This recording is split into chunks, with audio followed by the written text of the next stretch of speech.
நான் நடிகர் சாம்ஸ் 2009 நான் விஜயகாந்த் சாரோட சேர்ந்து விருதகிரி அப்படிங்கிற ஒரு படத்தில் நான் நடித்தேன். விருதகிரி அது அவரே இயக்கின ஒரு படம் முதலாக. ஸோ அந்த விதத்தில் அது ஒரு ஸ்பெஷலான படம், எனக்கு ரொம்பவே ஸ்பெஷல் படம். அப்போ தான் ஃபஸ்ட்டு விஜயகாந்த் சாரோட சேர்ந்து நடிக்கிறேன்.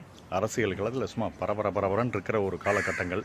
விஜயகாந்த் சார் ஒரு நடிகனை புக் பண்ணும்போது ஒரு நல்ல பேமெண்ட்டுக்கு புக் பண்ணி அழகான ட்ரீட்மெண்ட்டை கொடுத்து அருமையான மரியாதையை கொடுத்து கலக்கிட்டார்.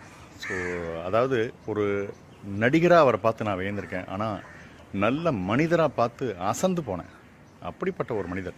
கேள்விப்பட்டிருக்கேன், அவர் நிறைய பேருக்கு அன்னதானங்கள் பண்ணுவார், நிறைய தான தர்மங்கள் அது இதுன்னு எக்கச்சக்கமாக கேள்விப்பட்டிருக்கேன். இண்டஸ்ட்ரியில் வரும்போதே அவருடைய அந்த தான தர்மமான குணங்களுக்காகவே ரொம்பவும் பேசப்பட்டவர். அப்படிப்பட்டவர் சொன்னதெல்லாம் அந்த ஷூட்டிங் ஸ்பாட்டில் நான் நேரில் பார்த்தேன், கண்ணால் பார்த்தேன். எனக்கு அப்படி ஒரு ட்ரீட்மெண்ட்டு, அப்படி ஒரு மரியாதை. அதுவும் அவர் கூட இருக்கும்போது ஒரு பெரிய ஃபயர் தானே சொல்லலாம். அப்படி நமக்கே ஒரு துணிச்சல் வர மாதிரி இருக்கும். அப்படியே மனசில் பட்டதை நேரில் பேசுகிற ஒரு குழந்தைத்தனமான ஹீரோ அப்படின்னு நான் சொல்லுவேன் நான் அவரை. இதில் குறிப்பிட்டு என்னுடைய அனுபவத்தில் ஒரு விஷயம் சொல்லணும் அப்படின்னாக்க, நான் வியந்து ரசித்த அப்படியே இன்னும் எப்படிப்பட்ட ஒரு மனிதரோடு நான் நடிச்சிருக்கேன் அப்படிங்கிறத நினச்சி பார்க்கும்போது எனக்கு அவ்வளோ சந்தோஷமாக இருந்தது. எப்போவுமே அவர் படத்தில் பொறிபார்க்கும் அரசியல் வசனங்கள்லாம் இருக்கும். ஜென்ரலாகவே பொதுவாக ஒரு ஹீரோ கூட நடிக்கும்போது ஒரு காமெடியன்ஸ் அவங்கள ப்ரைஸ் பண்ணி பேசுகிற மாதிரியான டைலாக்ஸ்லாம் பேசுவாங்க. அந்த மாதிரி தான் நானும் சாதாரணமாக தான் பேசினேன். ஆனால் ஒரு சில சீன்லலாம் அவரை ப்ரைஸ் பண்ணுற மாதிரியான ஒரு விஷயம் டைலாக்ஸ்லாம் வரும் அந்த விருதகிரி படத்தில்.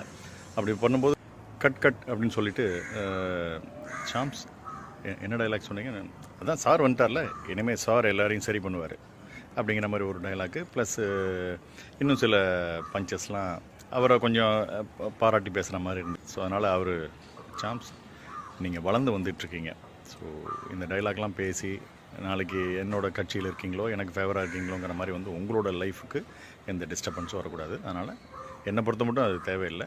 ஒரு மாதிரி இருக்கிறத சொல்லுங்கள், முடிஞ்சால் ஒன்று ரெண்டு சின்னதாக சொல்லிங்க. மற்ற இவ்வளோ தூரம் சொல்லி நாளைக்கு உங்களோட லைஃபு வளர்ச்சியில் எந்த சிக்கலும் வந்துடக்கூடாது பார்த்துங்க அப்படின்னாரு. எப்பேற்பட்ட மனசு!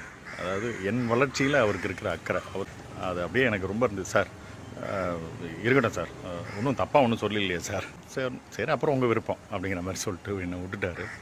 ஸோ இப்படி ஒரு அற்புதமான ஒரு மனிதரோட இணைந்து பயணம் செய்கிற ஒரு பாக்கியம் எனக்கு கிடச்சிது. அடுத்தவர்களோட வாழ்க்கையிலையும் அக்கறை, அவங்களும் நல்லா இருக்கணும் அப்படின்னு நினைக்கிற ஒரு அந்த அன்பு உள்ளம், அதுதான் விஜயகாந்த் சார். அவர் படத்தில் மட்டும் ஹீரோ இல்லை, நிஜத்துலேயும் அவர் தான் ரியல் ஹீரோ. நான் ஆண்டவனை பிரார்த்தனை பண்ணிக்கிறேன்.